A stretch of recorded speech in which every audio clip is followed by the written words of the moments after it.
अनुराग, इतनी छोटी सी उम्र में 19 साल की आपकी उम्र है और परिवार से भी मैंने सुना है कि बहुत मजबूत परिवार से आप नहीं हैं। ये इस तरह की इतनी छोटी उम्र में इतनी बड़ी बड़ी बातें करना, इतना ज्ञान लाना और फिर सत्ता के खिलाफ आवाज़ बुलंद करना, इन सब सारी चीज़ों पे एक बार आप हमारे दर्शकों को भी बताएं कि किस तरह की ये कैसे आपको प्रेरणा मिलती है, क्या चीज़ है? देखिए, बाबा साहब भीमराव अंबेडकर जी ने कहा था, शिक्षा शेरनी का दूध है, जो पिएगा वो दहाड़ेगा। तो अगर आप पढ़ते हैं, वाकई में दो प्रकार का पढ़ना भी होता है। एक होता है डिग्री लेना और एक होता है कि जानकारी लेना। हम भाई ज़्यादा पढ़े वढ़े नहीं हैं, अभी मतलब राजनीति शास्त्र से बीए कर रहे हैं, मन नहीं लगता है ज़्यादा पढ़ने में, लेकिन हम जितना पढ़ते हैं ना उतना फिट करते हैं और उतना ही पढ़ते हैं कि पेपर में पास हो जाए। ये नहीं कि ज़्यादा पढ़ लिए बस दिमाग उमाग हिल जाए। तो मतलब पढ़ने जब सही और शालीनता से पढ़ने लगोगे तो मतलब समझ में आएगी। समाजवाद को ज़्यादा मैं पढ़ता हूँ कि समाज में मूलभूत आवश्यकताएँ क्या होती हैं। पर बाकी मेरे लहजे में जी हुजूर ना है, इससे ज़्यादा मेरा कसूर ना है। हवा कुछ ऐसी चली कि बिखर गए होते, खूनों में रंग ना होता तो मर गए होते। जिस तरह से मुझको उठाया गया था, मैं मतलब बहुत निचले से आता हूँ, बहुत निचले स्तर से। और आज के समय पे तो सरकार से छोड़ो, गांव के प्रधान से भी लोग सवाल नहीं पूछ पाते हैं। तो ताकतवर बनना पड़ेगा। इसके लिए गांधी को पढ़ो, नेहरू को पढ़ो, पटेल को पढ़ो, भगत सिंह को पढ़ो, पढ़ना पड़ेगा इसके लिए। और जब आप लोग पढ़ोगे तो भैया सवाल तो पूछ पाओगे, चाहे जो हो, सामने कितनी भी बड़ी बला ना खड़ी हो, लेकिन आप अगर मजबूत हैं तो वो आपका बाल नहीं बांका कर सकती।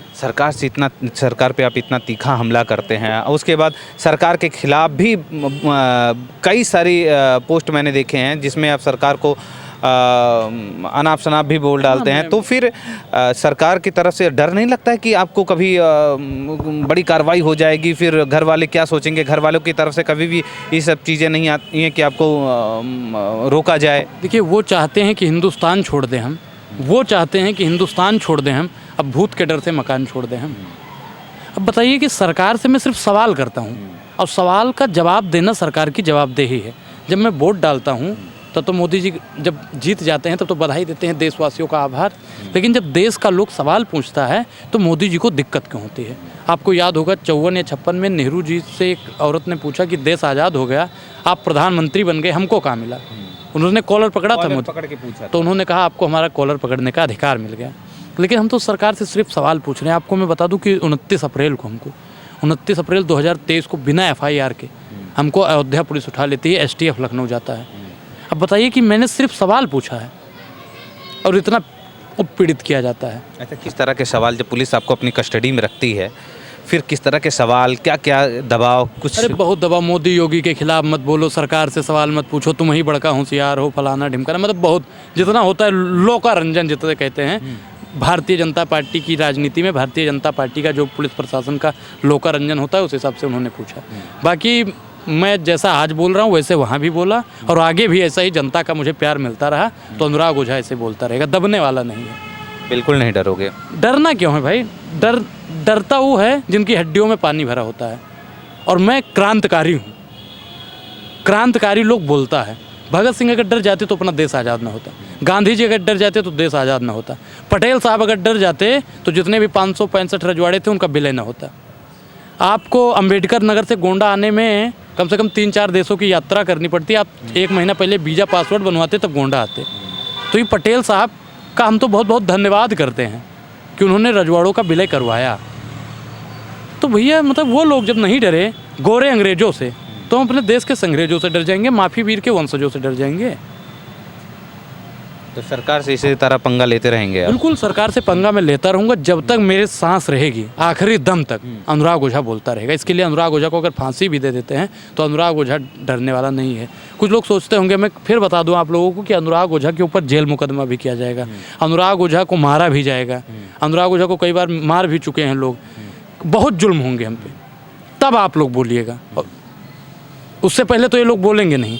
जब सब लोग बोलने लगेंगे ना, मैं क्या कह रहा हूँ कि जैसे अनुराग ओझा बोल रहा है, हर गांव का, हर कस्बा का 5-5 लड़का बोलने लगेगा। 24 घंटे के अंदर, सिर्फ 24 घंटे के अंदर प्रधानमंत्री नरेंद्र मोदी जी यूँ त्यागपत्र न पकड़ा दें अगर, तो कहना।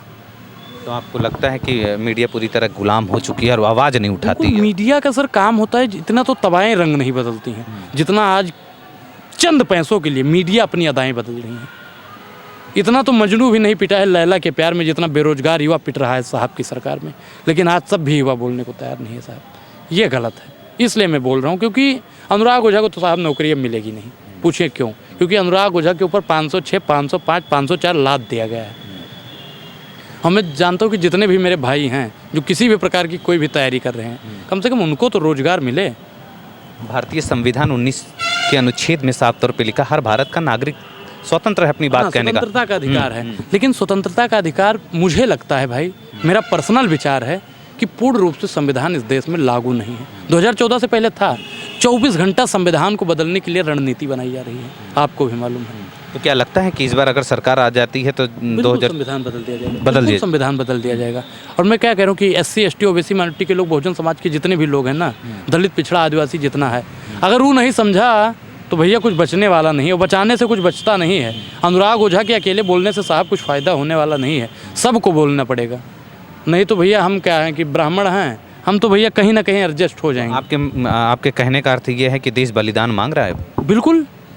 आपको नहीं लगता है जब तक हम लोग सड़क पर नहीं उतरेंगे तब तक ये भारतीय जनता पार्टी अपनी मनमानी का हल चलाती रहेगी? खेत हमारा है, हल हमारा है, बैल हमारा है, लेकिन अधिकार उस पर अडानी और अंबानी का है। ये अनुराग ओझा का शरीर है, लेकिन इसमें जो वाल, किडनी, गुर्दा लगा है, अडानी और अंबानी का अधिकार है। खून हमारा है, पैसा हमने लगाया है, लेकिन ये जब चाहता है जब्त कर लेता है। ये बेईमानी है कि नहीं है? हिंडनबर्ग का एक रिपोर्ट जब आया तो उस पर एक गाना है कि भंवरों ने खिलाया फूल, फूल को ले गए हिंडनबर्ग। तो एक ही पिन जैसे ही लगी तैसे सुटुक गया पूरा गुब्बारा। 609 नंबरी 2 नंबरी कैसे बन गया? ये रिश्ता क्या कहलाता है? ये संसद के अंदर राहुल गांधी जी सवाल पूछा करते थे, और संसद के बाहर यानी सड़क पर देश की काफ़ी जनता पूछ रही है, हम लोग भी पूछ रहे हैं। राहुल गांधी के साथ में क्या हुआ? उनकी सदस्यता को रद्द करवाया गया। रद्द करवाया गया, हुई नहीं थी, रद्द करवाया गया। बाकी उन्होंने प्रधानमंत्री के मोदी नेम को लेकर उन्होंने बोलता हूँ चोर कहा। चोर है, मोदी चोर है। मैं बताता हूँ, ललित मोदी चोर है या नहीं है? नीरव मोदी चोर है या नहीं है? अरे भाई एक चीज़ बताओ कि उन्होंने चोर बोल दिया तो आप अपने ऊपर क्यों ले जा रहे हैं?